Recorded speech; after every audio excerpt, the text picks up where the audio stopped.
So you may have noticed in some of my recent videos, I've been rocking this. Now, not only is this a badass raccoon skin cap, which is connected to the mountain man culture and a deeper connection to the outdoors and the natural world, which is a huge part of who I am, but there's a personal story attached to it. My dad made this. So this is the real deal. This is as authentic as you're gonna get. So I'm gonna let my dad tell you about how this all came about, how he made this. But let me preface first by saying who my dad is. He's basically a mix of Bear Grylls and Lewis and Clark. He lives in Montana, super legendary mountaineer, outdoors backcountry guy. So yeah, I'll let him tell you about this bad boy. Well, every kid who grew up in the 50s and 60s wanted a Davy Crockett coon skin cap. I was no exception, and I've kind of always thought they're pretty neat. So I have a friend who raises chickens out in the rural area around Ennis, Montana, where I work occasionally. So she traps out. The coons are always trying to get her chickens.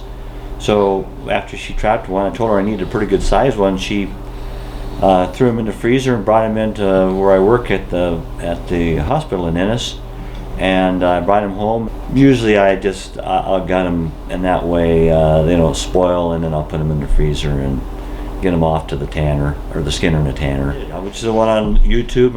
And some guys, I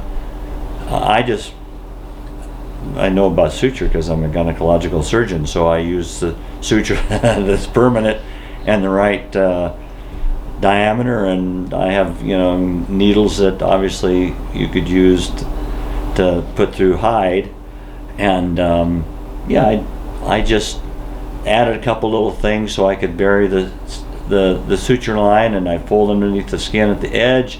I line it with a little satin so it kind of has a little more of a professional look. So I'm always looking for roadkill that's relatively fresh. I've picked up a couple foxes that have been on the road that haven't just been hit recently, so didn't waste them.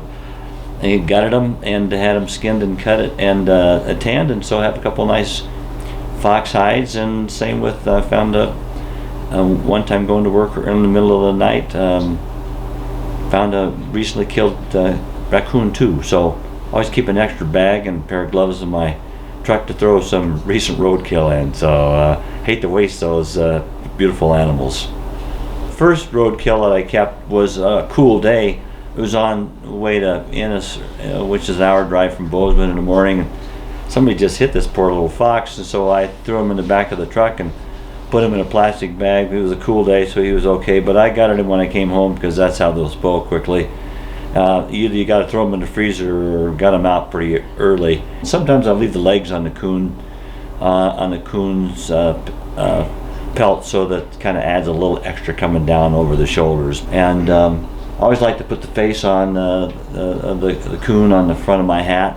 Some people don't, and I bring it down over the ears so that it keeps you nice and toasty and or close over the ears in the winter time. And I try to just paid attention to the instructions on some of the guys that have done a lot more of this online than I'll ever do, and make sure all the fur matches up and goes from front to back, and puts the tail on as you wish, and there away you go.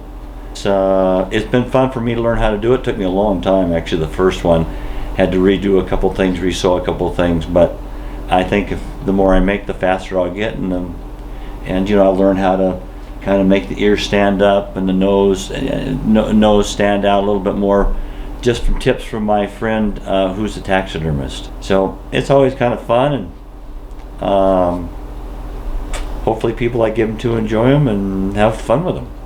So that's how it all came about. Born on a mountaintop in Tennessee, greenest state in the land of the free.